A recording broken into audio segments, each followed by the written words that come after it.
नमस्कार बच्चों, क्लास में आपका स्वागत है। आज हम आपको व्याकरण का जो बिंदु है हमारा, रचना के आधार पर वाक्यभेद। बच्चों, आपने 9th क्लास में अर्थ के आधार पर वाक्यभेद पढ़े, जो 8 प्रकार के थे। अब हमें पहचानना है कि रचना के आधार पर कैसे वाक्य का निर्माण है वो किया जाता है और किस प्रकार से वाक्य की पहचान की जाती है कि यह वाक्य किस प्रकार का है। क्या इस वाक्य में 2 वाक्य मिले हुए हैं? क्या इस वाक्य में कर्ता और क्रिया है? क्या इस वाक्य में किसी दूसरे वाक्य के ऊपर आश्रित उपवाक्य है? तो आज आपको ये बताने जा रहे हैं कि रचना के आधार पर वाक्य जो है वो किस प्रकार से बनाए जाते हैं। तो आइए अध्ययन करते हैं हम वाक्य के ऊपर कि वाक्य क्या है। तो देखते हैं हम कि वाक्य किसे कहते हैं और वाक्य की परिभाषा क्या है। तो देखिए बच्चों, वाक्य जो है शब्दों से बनते हैं, शब्द वर्णों से बनते हैं। जिस प्रकार वर्ण है हमारे क, ख, ग, घ, ये वर्ण है। अगर हम क, म, ल इन तीनों को अगर एक समूह में मिला दें तो हमारा एक शब्द बन जाएगा कमल। अगर हम इसके साथ अन्य शब्दों को और जोड़ दें तो जैसे कमल का जो पुष्प हमारा राष्ट्रीय पुष्प माना जाता है, तो एक वाक्य बन गया एक तरीके से। तो इसी प्रकार से यहाँ पर जो वाक्य की परिभाषा दी गई है, ऐसा सार्थक शब्द समूह जो व्यवस्थित हो तथा पूरा आशय प्रकट कर सकें, वाक्य कहलाता है। वाक्य के अंतर्गत जो शब्द हैं वो पूरी तरीके से सार्थक होने चाहिए। बहुत से जो वाक्य हैं वो निरर्थक होते हैं, जिनका कोई अर्थ नहीं होता है। और यहाँ पर चूँकि साहित्य है, व्याकरण है, व्याकरण हमारी मानक है और उसमें जिन शब्दों को मानक बताया गया है वो सार्थक शब्द जो है इसमें बताए गए हैं। तो यहाँ पर सार्थक शब्दों का एक समूह है, उसे हम वाक्य में पिरोते हैं और एक पूरा वाक्य का निर्माण है वो किया जाता है। आगे देखते हैं हम वाक्य के घटक। अब आखिरकार वाक्य जो है उसमें कौन कौन से ऐसे घटक होते हैं जिनसे वाक्य में एक तरीके से प्रमुख माना जाए। तो वाक्य के मूल एवं अनिवार्य घटक जिनके बिना वाक्य का निर्माण नहीं किया जा सकता। तो देखिए, वाक्य के जो घटक हैं उसमें कर्ता, वाक्य के घटक में क्या है? कर्ता। अब कर्ता किसे कहते हैं? जो कार्य को करता है उसे हम क्या कहते हैं? कर्ता। जिस प्रकार से मैं आपको पढ़ा रहा हूँ तो मैं स्वयं क्या हो गया? कर्ता। और आगे है क्रिया, पढ़ाना क्या है? क्रिया है। तो उसी प्रकार से इसके जो मूल एवं अनिवार्य घटक हैं उसमें कर्ता एवं क्रिया है। आगे हैं इन वाक्यों को मिलाकर ही किसी वाक्य की रचना होती है। कौन कौन से वाक्यों को मिलाकर के? कि वाक्य के अंतर्गत कर्ता और क्रिया, इसके द्वारा वाक्य की रचना की जाती है। रचना का मतलब होता है बनाना, रचना का मतलब होता है निर्माण करना। तो इसी प्रकार से उदाहरण दिया गया यहाँ पर रमा मिली। रमा यहाँ पर क्या है? कर्ता है, मिली क्या है यहाँ पर, क्रिया है। उसी प्रकार से एक अन्य उदाहरण दिया गया है, सुनीता गाएगी, तो सुनीता यहाँ पर क्या है, कर्ता है, और गाएगी क्या है, क्रिया है। उसी प्रकार से अन्य उदाहरण है, तुम खाओ, तुम दूसरे के लिए है और खाओ क्या है, इसमें क्रिया है।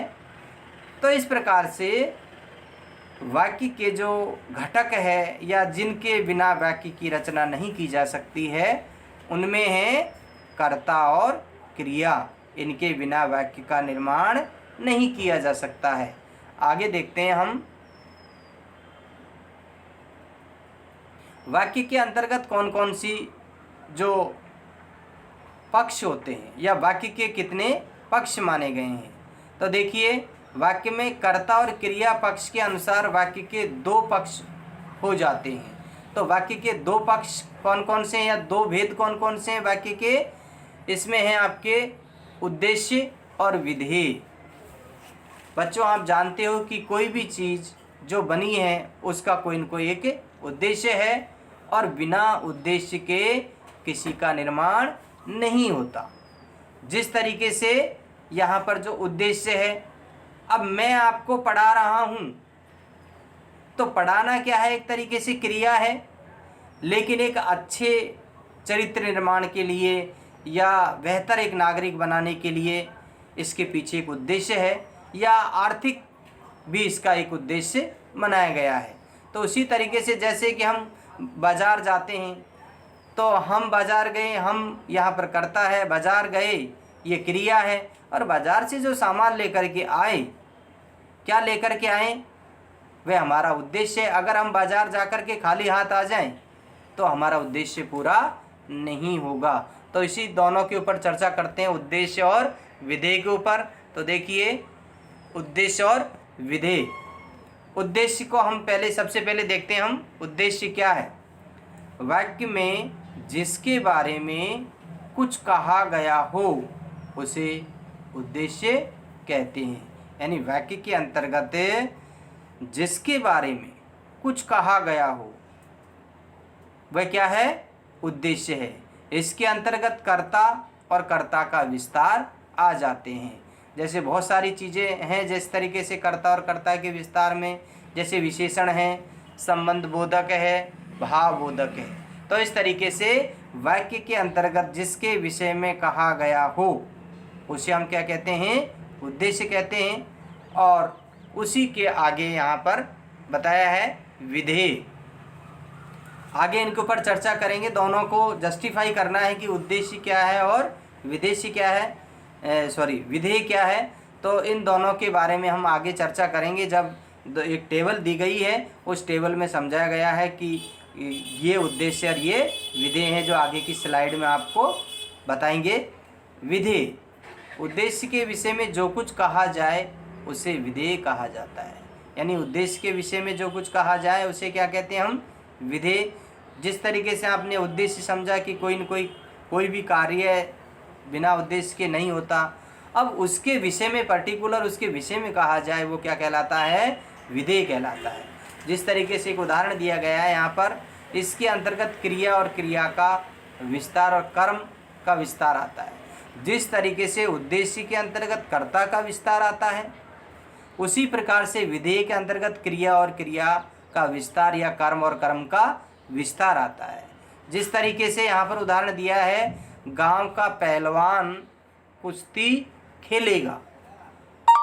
अब यहाँ पर जो दिया गया है बच्चों, गांव का पहलवान कुश्ती खेलेगा। अब गांव का पहलवान, नाम भी दिया है बलवीर, सॉरी पढ़ने में गलती हो गई, गांव का पहलवान बलवीर कुश्ती खेलेगा। तो गांव का पहलवान बलवीर क्या है, यहाँ पर उद्देश्य है। और चूँकि यहाँ पर बताया गया आपको कि क्रिया का विस्तार या कर्म का विस्तार क्या कहलाता है, विधेय कहलाता है। तो यहाँ पर कुश्ती खेलना क्या है, यहाँ पर क्रिया है। कुश्ती यहाँ पर कर्म है और खेलना यहाँ पर क्या है, क्रिया है। तो इस तरीके से ये बताया गया है कि उद्देश्य और विधेय दोनों का अंतर बताया गया है कि गांव का पहलवान बलवीर कुश्ती खेलेगा। उद्देश्य क्या है? कर्ता का विस्तार है। और कर्ता कौन है यहाँ पर? बलवीर पहलवान। तो इसलिए वो क्या हो गया? उद्देश्य हो गया। और विधेय जो है वह कुश्ती खेलेगा, ये क्रिया और कर्म का विस्तार हो गया। तो इस तरीके से ये क्रिया और कर्म है। आगे हम देखते हैं इसमें, जैसा कि मैंने बताया इस स्लाइड में आपको बताया गया है कि वाक्य में उद्देश्य और विधेय का विस्तार और विधेय, तो दोनों को अलग अलग तरीके से बताया है। कलर भी हमने इसमें कोशिश किया आपको अलग तरीके से समझाने की। जिस तरीके से मेहनती व्यक्ति सफल रहता है। अब इसमें उद्देश्य क्या है? कर्ता कौन है? व्यक्ति। उद्देश्य का विस्तार क्या है? मेहनती, ये विशेषण है। मेहनत से क्या बना है? विशेषण बना है मेहनती। और इसके बाद में क्या है? सफल रहता है। अब सफल रहता है ये क्या है? एक तरीके से क्रिया और कर्म का विस्तार है। तो आपके समझ में आया होगा कि मेहनती व्यक्ति सफल रहता है, इसमें उद्देश्य क्या है? व्यक्ति है। चूँकि कर्ता जो है और कर्ता का विस्तार उद्देश्य में आता है। और विधेय के अंतर्गत क्या आता है? क्रिया और कर्म का विस्तार आता है। तो यहाँ पर व्यक्ति क्या है? उद्देश्य है। और मेहनती क्या है? उद्देश्य का विस्तार है। और सफल रहता है, यह है विधेय। यानी जिसके बारे में कहा जाए वो उद्देश्य है, और उद्देश्य के बारे में कहा जाए वो क्या है? विधेय है। इसी तरीके से अगला उदाहरण दिया गया है, चतुर बीरबल मंत्री बनने में सफल रहा। अब यहाँ पर बीरबल है वह उद्देश्य है, और चतुर है विशेषण है, वह कर्ता का विस्तार है। और मंत्री बनने में सफल रहा, ये एक तरीके से विधेय है, जिसमें क्रिया और कर्म का विस्तार दिखाया गया है। इसी तरीके से अगला उदाहरण दिया गया है इसमें, पुरुषोत्तम श्री राम ने रावण का वध किया। तो यहाँ पर उद्देश्य कौन है? श्री राम। और विशेषण विस्तार कौन है यहाँ पर? कर्ता का, पुरुषोत्तम। और विधेय जो है वो रावण का वध किया। वध करना क्या है? कर्म है। करना क्या है? क्रिया है। और रावण जो है एक तरीके से रावण का ये कर्म है, और वध करना ये क्रिया का विस्तार है। इसी तरीके से एक अन्य उदाहरण भी इसमें दिया गया है। तो यहाँ पर अन्य जो उदाहरण हैं उनके माध्यम से भी कई उदाहरण दिए गए हैं। जिस तरीके से सविता पुस्तक लिखती है, तो सविता इसमें उद्देश्य है, और पुस्तक इसमें क्या है? विधेय का विस्तार है। और लिखती है वो क्या है? विधेय है। तो इस तरीके से ये उद्देश्य और विधेय के बारे में बताया गया है, तो आप इसको समझ सकते हैं। आगे हम देखते हैं, जो हमने बताया कि रचना की दृष्टि से वाक्य के भेद। अब हम देखते हैं रचना की दृष्टि से वाक्य के कितने भेद होते हैं, जो आपको इसमें आप देख रहे हो स्लाइड में कि रचना के आधार पर वाक्य के 3 भेद आपको जो आपका स्क्रीन है उस पर दिख रहे होंगे। सरल वाक्य है पहला, जिसे साधारण वाक्य भी कहते हैं। दूसरा है संयुक्त वाक्य, और तीसरा है मिश्र वाक्य या मिश्रित वाक्य भी इसे कहते हैं। सरल वाक्य जिसको समझने में कोई कठिनाई ना हो, जिसमें कर्ता और क्रिया हो। संयुक्त वाक्य जिसमें एक से अधिक वाक्य योजक से जुड़े हुए हो। मिश्र वाक्य जिसमें एक या एक से अधिक उपवाक्य हो, उसे कहते हैं हम मिश्र वाक्य। अब आइए देखते हैं एक एक के बारे में हम चर्चा करके। सबसे पहले हैं सरल वाक्य। सरल वाक्य किसे कहते हैं, इसकी परिभाषा दी गई है, वे वाक्य जिनमें मुख्य क्रिया एक ही होती है। यानी ऐसे जो वाक्य होते हैं सरल, जिनके अंतर्गत मुख्य क्रिया एक ही होती है, उन्हें हम क्या कहते हैं? सरल वाक्य कहते हैं। जैसे पानी बह रहा है। अब यहाँ पर सरल वाक्य है जिसमें मुख्य क्रिया क्या है? बहना है। तो इसी तरीके से अगला उदाहरण दिया गया है, बच्चे मैदान में खेल रहे हैं। अब एक ही क्रिया है, इसमें क्या है, मुख्य क्रिया खेलना है और कर्ता जो है ये इसमें बच्चे। तो इस तरीके से सरल वाक्य को पहचानने में आपको दिक्कत नहीं होनी चाहिए, क्योंकि सरल वाक्य के अंतर्गत एक तरीके से क्रिया है वो होती है। और ये एक तरीके से मैं आपको इसके एक चार्ट भी दिखा रहा हूँ, जिसमें चार्ट में ये भी दिखाया गया है कि किस प्रकार से चार्ट है इसका बनाया गया है। तो ये सरल वाक्य है और सरल वाक्य के अंतर्गत वाक्य को पहचानने में किसी तरीके से दिक्कत आपको नहीं होनी चाहिए। और क्योंकि सरल वाक्य में एक ही मुख्य क्रिया होती है और वाक्य में किसी प्रकार से कोई दूसरा वाक्य जुड़ा हुआ नहीं रहता है, जिसमें और, तथा, इसलिए इत्यादि ऐसा कोई दूसरा वाक्य इसके अटैच या जुड़ा हुआ नहीं होता है। इसलिए इन्हें क्या कहते हैं हम, सरल वाक्य। जैसे सविता गाना गा रही है, मोहन पुस्तक पढ़ रहा है, तो ये एक तरीके से क्या है, सरल वाक्य की श्रेणी में आते हैं। आइए हम देखते हैं आगे अब कुछ उदाहरण इनके। राम गेंद से खेलता है, तो यहाँ पर एक ही मुख्य क्रिया है, खेलना। उसी तरीके से अगला उदाहरण है, रावण तीनों लोकों का स्वामी बनना चाहता था, तो यहाँ पर एक ही है, बनना चाहता था, स्वामी बनना चाहता था। तो इसी तरीके से यहाँ एक ही मुख्य क्रिया है। इसके आगे अगला उदाहरण दिया गया है, वह प्रतिदिन घर का कार्य करने के बाद भी समय पर कार्यालय पहुंचता है या पहुंचती है। तो यहाँ पर चाहे वाक्य बड़ा हो लेकिन क्रिया एक ही है, कार्यालय पहुंचना।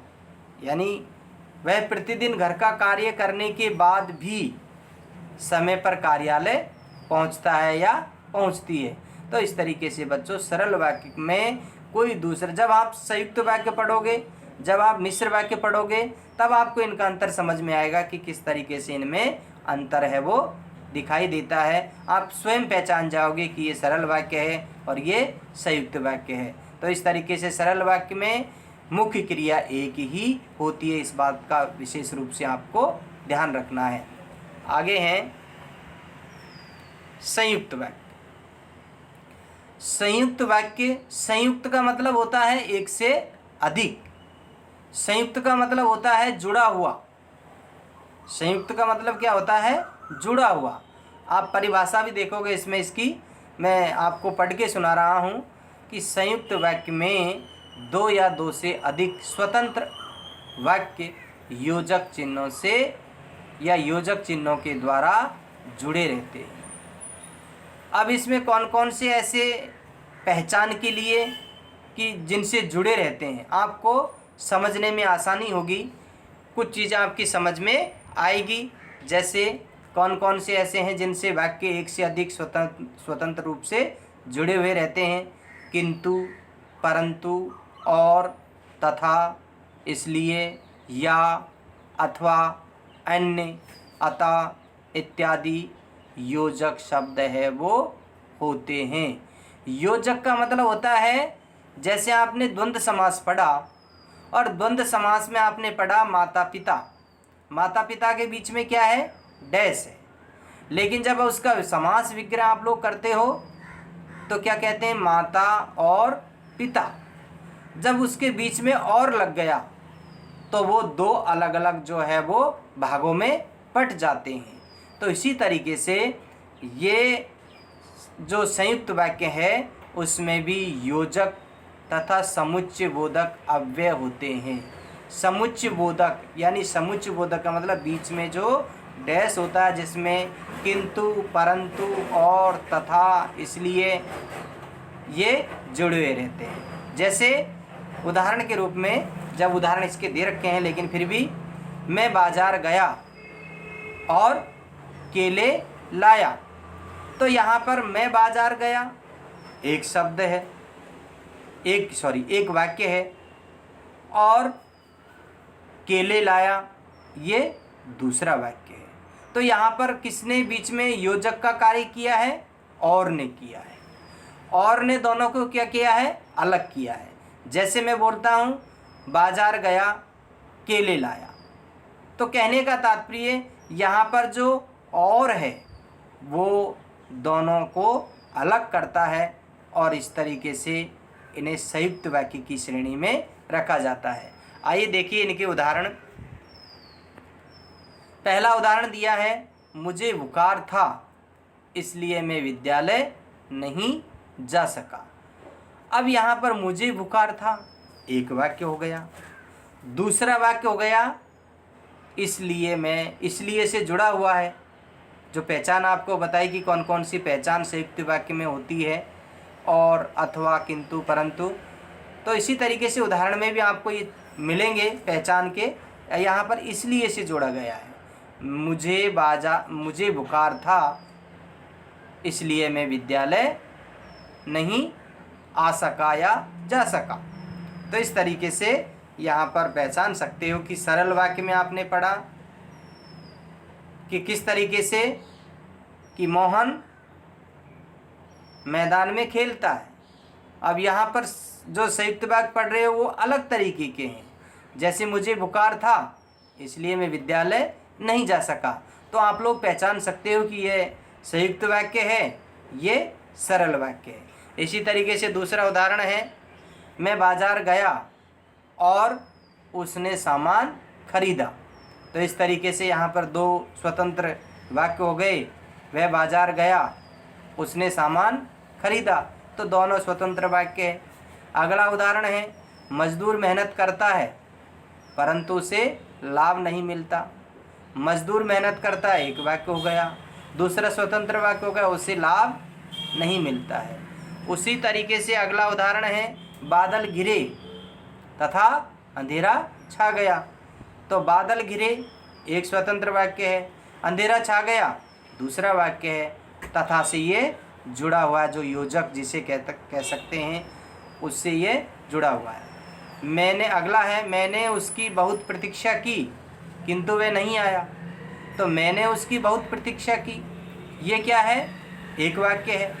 वह नहीं आया, इससे जुड़ा हुआ दूसरा वाक्य है। अब जोड़ने का कार्य किसने किया है? किंतु ने किया है। तो इस तरीके से यहाँ पर जो संयुक्त वाक्य है उसकी किंतु, इसलिए, और, तथा, परंतु, और, ये एक तरीके से योजक का कार्य है वो करते हैं। आगे देखते हैं हम मिश्र वाक्य। अब तक हमने पढ़ा सरल वाक्य किसे कहते हैं, संयुक्त वाक्य किसे कहते हैं। अब हम पढ़ रहे हैं मिश्र वाक्य। तो देखिए, मिश्र वाक्य में एक से अधिक उपवाक्य होते हैं, जो मैंने आपको प्रारंभ में बताया, क्योंकि इसमें एक से अधिक उपवाक्य होते हैं। संयुक्त वाक्य में एक से अधिक वाक्य होते हैं, दोनों स्वतंत्र होते हैं, क्योंकि दोनों का अलग अलग भी हम कर सकते हैं। लेकिन मिश्र वाक्य में एक से अधिक उपवाक्य होते हैं। उपवाक्य वो होता है जो मुख्य वाक्य पर आधारित होता है, उसके बिना उसका अस्तित्व ना हो। इस प्रकार के वाक्य में एक प्रधान उपवाक्य होता है तथा शेष अन्य उपवाक्य उस पर आश्रित होते हैं। आश्रित का मतलब निर्भर होते हैं। जैसे मैंने बताया आपको कि संयुक्त वाक्य में दो वाक्य होते हैं, लेकिन अलग अलग जोड़ने में होते हैं, स्वतंत्र होते हैं। लेकिन यहाँ पर वो बात नहीं है। यहाँ पर एक से अधिक उपवाक्य होते हैं। उपवाक्य का मतलब होता है जैसे एक पेड़ है और पेड़ की अलग अलग शाखाएं हैं, तो यहाँ पर पेड़ से जुड़ी हुई क्या है? वो शाखाएं हैं। अगर शाखाओं को काट दिया जाए तो एक तरीके से पेड़ का महत्व थोड़ा कम हो जाएगा। अगर पेड़ को नीचे से काट दिया जाए तो शाखाओं का कोई महत्व ही नहीं रहेगा। तो जिस तरीके से एक पेड़ है और पेड़ की जो शाखाएं हैं, पेड़ क्या है? यहाँ पर प्रमुख है, प्रधान उपवाक्य है, और जो शाखाएं हैं पेड़ की वो क्या है? आश्रित उपवाक्य है, क्योंकि पेड़ के ऊपर आश्रित क्या है? उसकी शाखाएं। शाखाओं को काट देने के बाद में भी पेड़ खड़ा रह सकता है, लेकिन पेड़ को काट देने पर शाखाओं का कोई अस्तित्व और महत्व नहीं होता है। तो ठीक उसी प्रकार से ये मिश्र वाक्य है। तो देखते हैं, और इसकी जो उपवाक्य आश्रित होते हैं उन्हें आश्रित उपवाक्य कहते हैं। यानी जो उपवाक्य क्या होते हैं, आश्रित होते हैं, यानी दूसरे के ऊपर निर्भर होते हैं, दूसरों के बिना उनका अस्तित्व नहीं होता है, उन्हें क्या कहते हैं, आश्रित उपवाक्य है। जैसे कि अमरबेल देखी होगी आपने, अमरबेल जो है वो दूसरे पेड़ के ऊपर छा जाती है क्योंकि उस पेड़ के ऊपर वो आश्रित है। जब तक वो पेड़ हरा भरा रहेगा अमरबेल हरी भरी रहेगी, लेकिन जैसे ही वो पेड़ सूख जाएगा तो अमरबेल को पोषण नहीं मिल पाएगा। तो इसी तरीके से आश्रित उपवाक्य होते हैं, जैसे कि, जो, जैसे, ये क्या है, आश्रित उपवाक्य होते हैं। अब यहाँ पर नीचे दिया भी गया है ये योजक, जो, जब, तब, जहाँ, वहाँ, की, क्योंकि, अगर, यदि, ये इत्यादि इसकी पहचान है। और इस तरीके से ये मिश्र वाक्य के अंतर्गत इनका प्रयोग है वो किया जाता है। तो आइए देखते हैं हम इनके उदाहरण।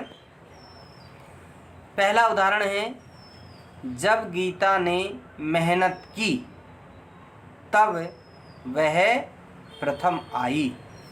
अब यहाँ पर जब गीता ने मेहनत की, तो जब गीता यहाँ पर प्रधान वाक्य है और आश्रित उपवाक्य क्या है इसमें, तब वह प्रथम आई। अगर मेहनत नहीं करती गीता तो प्रथम नहीं आती। इसलिए ऐसे वाक्यों को जहाँ की होता है उन्हें संज्ञा उपवाक्य कहते हैं। क्या कहते हैं, उन्हें संज्ञा उपवाक्य कहते हैं, क्योंकि यहाँ पर उसकी विशेषता बताई गई है। किसकी विशेषता बताई गई है, यहाँ पर गीता की विशेषता बताई गई है। और गीता की विशेषता क्या बताई गई है कि गीता ने मेहनत की तब वह प्रथम आई। तो इस तरीके से मुख्य जो वाक्य हो गया, इसमें प्रधान जो वाक्य हो गया, जब गीता ने मेहनत की, और आश्रित उपवाक्य हो गया इसका, तब वह प्रथम आई। तो इसके आगे जब और इसके पीछे तब, जब, तब, ये एक तरीके से होते हैं। जैसे अगला उदाहरण हम देखते हैं, जो छात्र परिश्रम करते हैं वे ही सफल होते हैं। अब यहाँ पर पहला जो प्रधान वाक्य क्या है, परिश्रम करना है छात्रों का, और दूसरा इस पर आश्रित उपवाक्य क्या है, वे ही सफल होते हैं। तो इस तरीके से यहाँ पर एक मुख्य वाक्य है, उसके ऊपर दूसरा आश्रित उपवाक्य है।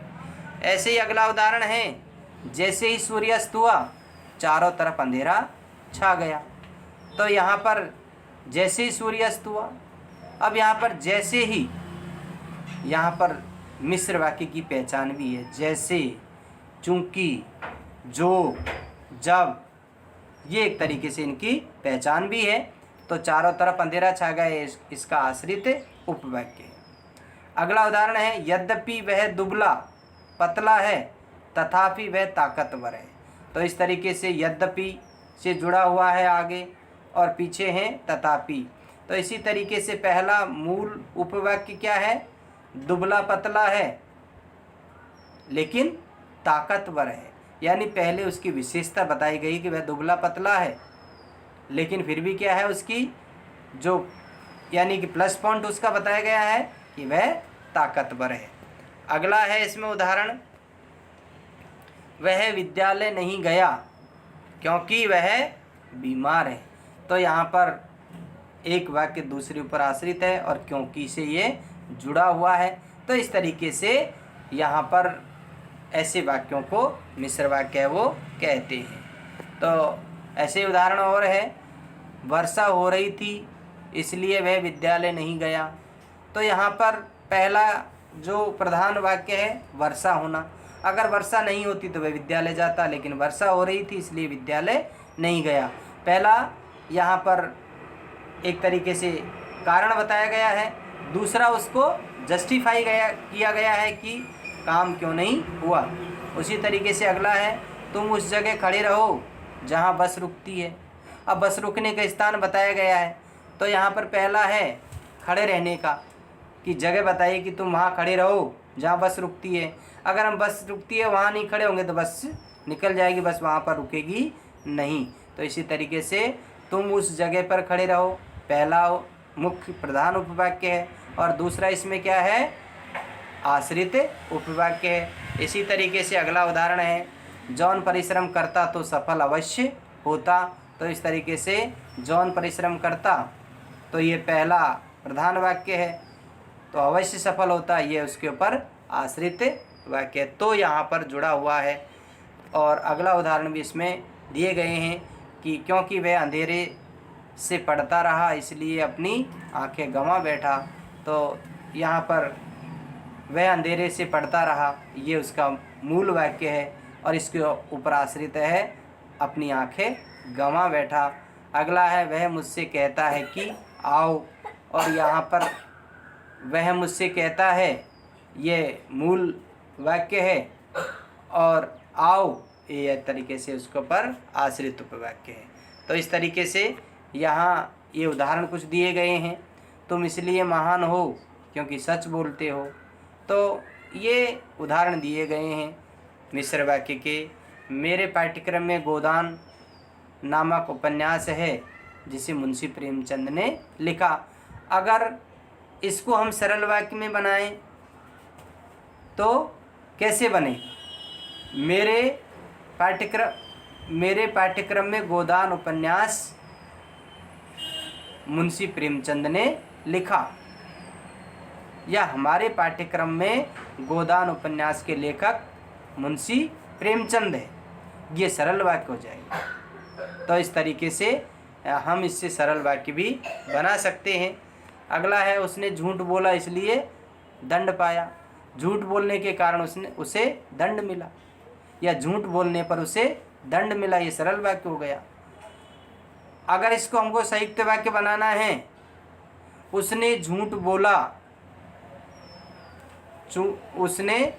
बोला और दंड पाया, तो एक तरीके से इसको संयुक्त वाक्य कह सकते हैं। जो व्यक्ति धनी है वह हर चीज़ खरीद सकता है, ये एक तरीके से इसका उदाहरण हम दे सकते हैं। तो इस तरीके से और भी कई उदाहरण हैं बच्चों, और जहाँ तक मेरा मानना है कि आपकी ये वाक्य जो है वो समझ में आया होगा। हो सकता है कि आप ब्लैक बोर्ड के सामने होते तो आपको उदाहरण हम देते, लेकिन कुछ उदाहरण मैं आपको बता रहा हूँ इसमें सरल वाक्य से संयुक्त वाक्य। तो देखिए, मजदूर को अपनी मेहनत का लाभ नहीं मिलता, ये क्या है, सरल वाक्य है। अगर हम इसको संयुक्त वाक्य में बदलेंगे, मजदूर मेहनत करता है लेकिन उसे उसका लाभ नहीं मिलता। तो उदाहरण हमने दिया था, मजदूर को अपनी मेहनत का लाभ नहीं मिलता। मजदूर मेहनत करता है लेकिन उसे उसका लाभ नहीं मिलता, ये क्या बन गया, सरल वाक्य से संयुक्त वाक्य बन गया। उसी तरीके से थैला उठाकर माताजी बाजार की ओर चली। माताजी ने थैला उठाया और संयुक्त वाक्य बनाने के लिए बाजार की ओर चली। उसी तरीके से वह साड़ी खरीदने के लिए बाजार गई। उसे साड़ी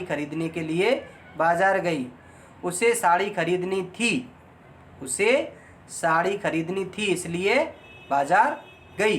तो ये एक तरीके से सरल वाक्य से हम संयुक्त वाक्य है वो बना सकते हैं। और भी उदाहरण हैं, उसका गाना सुनकर सब लोग खुश हो गए। उसने सबका गाना सुना और सब लोग खुश हो गए, यानी उसका गाना सुनकर सब लोग खुश हो गए। उसका गाना सुना और सब लोग खुश हो गए। तो ऐसे हम सरल वाक्य से संयुक्त वाक्य है वो बना सकते हैं। इससे आगे हैं सरल वाक्य से मिश्र वाक्य। झूठ बोलने वालों को कोई प्यार नहीं करता। झूठ बोलने वालों को कोई प्यार नहीं करता। अब इसका हम मिश्र वाक्य बनाएंगे। जो झूठ बोलता है उसे कोई प्यार नहीं करता। तो पहला जो मूल वाक्य है, जो झूठ बोलता है, ये मूल प्रधान वाक्य हो गया, और उसे कोई प्यार नहीं करता। तो एक तरीके से ये क्या हो गया, उसके ऊपर आश्रित उपवाक्य हो गया। उसे कोई प्यार नहीं करता, ये आश्रित उपवाक्य हो गया। अगला उदाहरण है, सड़क पार करता हुआ एक व्यक्ति बस से टकराकर गिर गया। सड़क पार करते हुआ एक व्यक्ति बस से टकराकर गिर गया। तो जो व्यक्ति सड़क पार कर रहा था वह बस से टकराकर गिर गया। ये एक तरीके से सरल वाक्य से मिश्र वाक्य का उदाहरण है, वो समझाया आपको। इससे आगे हैं मिश्र वाक्य से सरल वाक्य। जो लोग झूठ बोलते हैं मुझे अच्छे नहीं लगते। ये मिश्र वाक्य है, इसे सरल वाक्य बनाएंगे। झूठ बोलने वाले व्यक्ति मुझे अच्छे नहीं लगते। तो झूठ बोलने वाले व्यक्ति मुझे अच्छे नहीं लगते, ये इसका सरल वाक्य बन जाएगा। अगला है, ऐसा काम करो जिसमें लाभ हो। अब इसका ये मिश्र वाक्य है, सरल वाक्य बनेगा लाभ का काम करो। सरल वाक्य क्या बनेगा, इसमें दिया है ऐसा काम करो जिससे लाभ हो। अब इसका सरल वाक्य बनेगा लाभ वाला काम करो। तो इस तरीके से मिश्र वाक्य से सरल वाक्य ये बनाए जा सकते हैं। और आप लोगों के लिए जो होमवर्क है जो मैं दे रहा हूँ आपको, 5 प्रश्न हैं जो आपको बदलने हैं, परिवर्तन करने हैं। जैसे जब वर्षा होती है मोर नाचने लगते हैं, ये मिश्र वाक्य है, इसको आपको सरल वाक्य में बनाना है। अगला है दूसरा, जब मैं स्टेशन पर पहुंचा गाड़ी आ चुकी थी, ये भी मिश्र वाक्य है, इसे सरल वाक्य में बदलना है आपको। और लास्ट है, मेरे पास एक खिलौना है जो बैटरी से चलता है, इसे आप मिश्र वाक्य से सरल वाक्य में बदलना है। अगला है आपका सरल वाक्य से संयुक्त वाक्य बनाना। तो सरल वाक्य से उसने घर आकर भोजन किया, उसने घर आकर भोजन किया, इसे आपको संयुक्त वाक्य में बदलना है। अगला है, उसका गाना सुनकर सब लोग खुश हो गए, इसको आपको संयुक्त वाक्य में बदलना है। और अगला है, मेरे बहुत समझाने पर भी वह न मानी, इसे आपको संयुक्त वाक्य में बदलना है। तो बच्चों आज के लिए बस इतना ही। आपका दिन शुभ एवं